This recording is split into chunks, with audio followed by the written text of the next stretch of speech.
Welcome to Bible Fiber, where we are encountering the textures and shades of the prophetic tapestry in a year-long study of the 12 minor prophets. I'm Shelley Neese, president of the Jerusalem Connection, a Christian organization devoted to sharing the story of the people of Israel, both ancient and modern. This week, we are studying Zechariah 10. Our previous chapter ended with the promise of such agricultural fertility that grain shall make the young men flourish, and new wine the young women. The guarantee of satiated bellies carries over into today's reading, with Zechariah reminding the people to ask rain from the Lord, and he will send the spring rain and the vegetation in the field. After encouraging the people to pray to Yahweh for their needs, the prophet warns them not to seek their protection and provision through other means.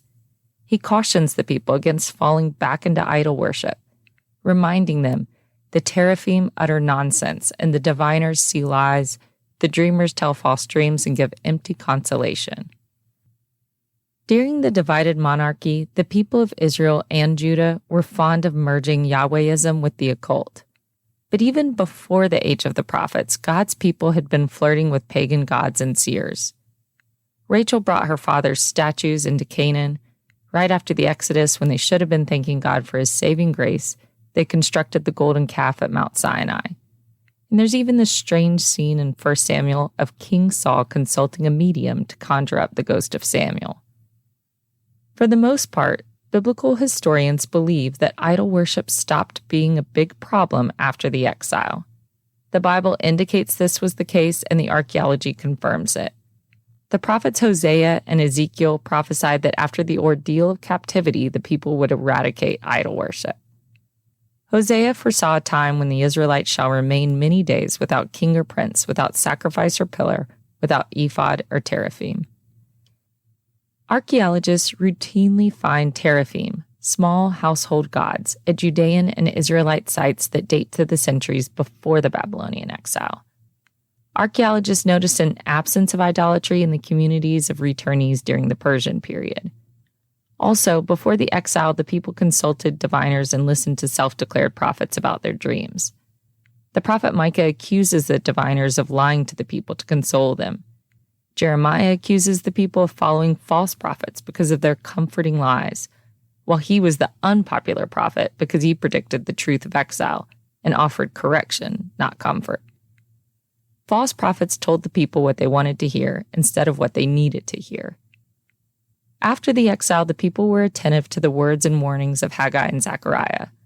They relaunched the temple building project in response to Haggai's exhortation, and they repented of their failings after Zechariah's sermon. In chapter 8, Zechariah emphasized their moral and ethical shortcomings, with no word on idolatry.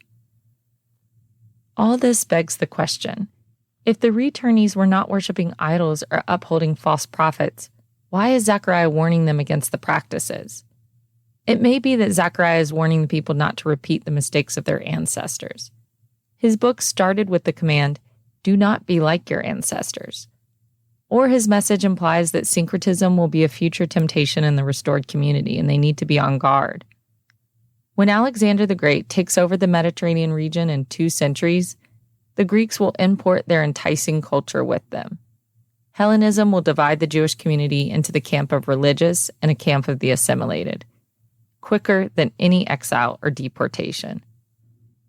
Zechariah warns that if the people go after false gods and prophets, they will be like sheep who suffer for a lack of a shepherd. Chapter 9 started the sheep and shepherd imagery by describing God's people as the flock. The rest of the book continues with the sheep motif. God says his anger is hot against the shepherds. He is describing a problem with Judah's leaders in contrast to his own good shepherd qualities. The identity of the bad leaders is unknown. Presumably it's not Joshua or Zerubbabel because Haggai in the first part of Zechariah judges them favorably. We don't know the composition date for the last unit of Zechariah. By the time of its writing, perhaps a new generation of priests, judges, and civil leaders assume leadership. With Judah part of the Persian Empire, there's also the possibility that the bad shepherds are imperial officials. If that were the case, Zechariah is wrapping the anti-imperial message in the shepherd metaphor. Before the exile, Israel and Judah had a long string of unrighteous kings. 1st and 2nd Kings highlights the centuries-old problem of bad leadership. After their return, they had to go without a king. Still, Zechariah promises to raise up human leaders capable of reviving the nation. The cornerstone, peg, and battle bow passage is difficult to interpret, but all three are likely designations for future empowered leaders or messianic titles. The peg may apply to a leader who will uphold the lineage of David. The prophet Isaiah portrayed Eliakim, son of Hilkiah, as the critical peg propping up the royal household before the Assyrian attack. The battle bow is likely alluding to a successful military leader for Judah. The cornerstone is the title that has the most obvious messianic applications. A cornerstone is the stone laid where two walls meet, so it's critical to the integrity of a structure and must be large and strong enough to withstand the weight. The prophet Isaiah is responsible for popularizing cornerstone as a messianic title. Isaiah wrote, "See, I am laying in Zion a foundation stone, a tested stone, a precious cornerstone, a sure foundation." After the death and resurrection of Christ, Paul, in his letter to the Ephesians, interpreted the cornerstone prophecy as a sign for Jesus. Paul wrote, "Built upon the foundation of the apostles and prophets, with Christ Jesus himself as the cornerstone. In him the whole structure is joined together and grows into a holy temple in the Lord." Zechariah predicts total transformation for Judah from a flock of scattered sheep to a proud war horse. Zechariah describes them as stirring up dust and shaming their enemies in battle. The source of their newfound military power is Yahweh. Zechariah says, since the Lord is with them as they fight, they will overthrow even the enemy's horsemen.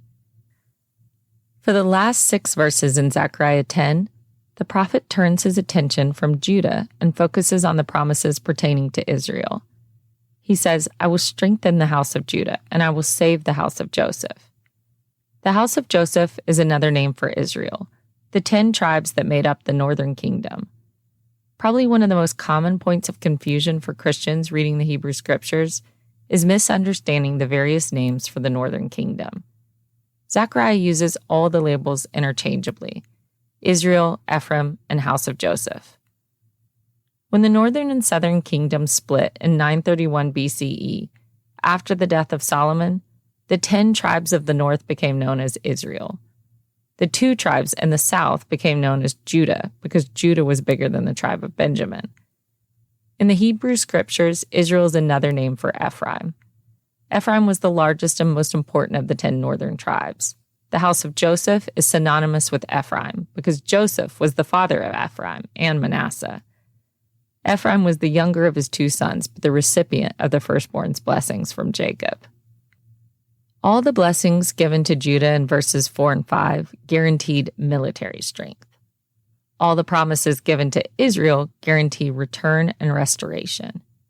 Yahweh says, "I will bring them back because I have compassion on them, and they shall be as though I had not rejected them." Earlier prophets forecasted the reunification of Judah and Israel. Thus far, waves of returnees had arrived in Jerusalem from Babylon. 200 years have passed since the Assyrians deported and dispersed the 10 northern tribes throughout their vast empire. There had yet to be a wave of returnees from the northern kingdom. All the blessings given to Judah in verses 4 and 5 guaranteed military strength. All the promises given to Israel guaranteed return and restoration. Yahweh says, "I will bring them back because I have compassion on them, and they shall be as though I had not rejected them." Earlier prophets forecasted the reunification of Judah and Israel, and thus far waves of returnees had arrived in Jerusalem from Babylon. 200 years have passed, though, since the Assyrians deported and dispersed the 10 northern tribes throughout their vast empire. There had yet to be a wave of returnees from the northern kingdom. In exile, the Babylonians allowed the community of Judah to live together and form a diaspora. Assyria dispersed the people of Israel throughout the empire, leaving them vulnerable to assimilation. If you know anything about even modern Judaism, it's hard to practice the faith without community. The prophets knew only a miracle would bring in the house of Joseph. Yahweh is aware of the seeming impossibility of their reemergence. He declares, "I will signal for them and gather them in, for I have redeemed them." The verbiage here retains the sheep metaphor in the background. The Hebrew word signal can also be translated as whistle. God is whistling like a shepherd to signal his flock. The basis of their redemption will be through his great mercy. Their return will result from hearing his call. Zechariah continues, "Though I scattered them among the nations, yet in far countries they shall remember me." The return of the 10 tribes is the practical thing at the forefront of the minds of Zechariah's audience. They know they can only go strong through numbers, and they wonder if Israel will be reincorporated into their new community. Yahweh is explaining through the prophet that the restoration of his relationship with Israel is at the forefront of his plans. Yahweh says he will facilitate the return of all the exiles from the land of Egypt, and he will gather them from Assyria. In Zechariah's day, the Assyrian Empire was long gone. A reference to Assyria feels misplaced. Zechariah is most likely conjuring up the image of what Assyria and Egypt represent in the history of Yahweh's people. After the breakup of the northern and southern kingdoms, the people of God found themselves stuck between the struggle for dominance between Egypt and Assyria. By the 6th century BCE, Assyria disappeared. The primary conflict shifted to Egypt and Babylon, who both tussled over control of Judah. The returnees had little hope that the cycle of violence would end with their restoration in the land years later, even with a vanquished Assyria and Babylon and a weakened Egypt. Zechariah is speaking directly into their communal pain when he pronounces, "The pride of Assyria shall be laid low, and the scepter of Egypt shall depart." God promises once the exiles return, "I will bring to the land of Gilead and to Lebanon until there is no room for them." Gilead and Lebanon are odd choices for a promise directed at Israel. You would expect a reference to the capital Samaria, not random border towns. But put in context, the prophet is saying once all 12 tribes have returned, the population will swell to the point that they expand into the periphery. Also, Gilead and Lebanon had rich grazing lands, which may connect to the shepherd and sheep motif. Zechariah 10 closes with a callback to the exodus from Egypt. "They shall pass through the sea of distress, and the waves of the sea shall be struck down, and all the depths of the Nile dried up." In the Hebrew scriptures, the Exodus is the paradigm for God's miraculous saving acts. The crossing of the Red Sea is the ultimate symbol of the extreme steps Yahweh is willing to take to rescue his people. Whether or not it was deliverance from Babylonian captivity or deliverance from the Assyrian dispersion, every wave of returnees to the Promised Land was a second Exodus. Even today, in modern Israel, Jews who flee lands of oppression are performing a second Exodus. The Jews who make Aliyah to Israel from faraway lands like Ethiopia and India are believed to be connected to the 10 northern tribes. From what biblical historians can tell, during Zechariah's time, the northern tribes never returned in large numbers. But they did begin to repopulate the Galilee region during the period of the Maccabees, only to eventually be rooted out of the land again by the Romans in the 1st century. In the grand sweep of God's redemption plans for his people throughout history, it may be that the 20th century was witness to the fulfillment of Zechariah's prophecies and the rebirth of the state of Israel. Today, people often call the 10 northern tribes the lost tribes of Israel. In the Bible, they don't stay lost forever. In fact, the naming of the state of Israel shows the enduring power of the dream of all 12 tribes being reincorporated into one nation. When David Ben-Gurion declared the establishment of the modern Jewish state on May 14, 1948, no one knew the name of the new state. Possible names that floated around were the state of the Hebrews, Zion, Judah, Judea, or the land of Israel. They decided against Judea or Judah. At that time, with the war clouds looming, it was unsure if the state would include Jerusalem.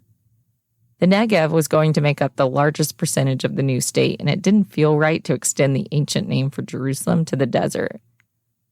The derivative of Judea would be Jewish, so citizens of the new state would therefore be called Jewish. But Ben-Gurion knew not all the citizens would be Jewish. The problem with Zion is that the derivative is Zionist. And since Zionism was already a global movement, it seemed counterproductive to reduce the Zionist identity to only those living in the land. At the very last minute, they voted on Israel, which was then cemented with Ben-Gurion's announcement, we hereby declare the establishment of a Jewish state in Eretz Israel, to be known as the State of Israel. With that, a new identity was formed from an ancient identity. Join me next week reading Zechariah 11. If you thought chapter 10 was heavy on the shepherd allegory, just wait for chapter 11. Thank you for listening, and please continue to participate in this Bible reading challenge. For all of the biblical references each week, please see the show transcript on our blog or by signing up for our emails at thejerusalemconnection.us. I don't say all the references in the podcast, but they're all in the transcript. Send me a message, I'll respond. Bible Fiber is available on YouTube or wherever you listen to your podcast. Shabbat Shalom.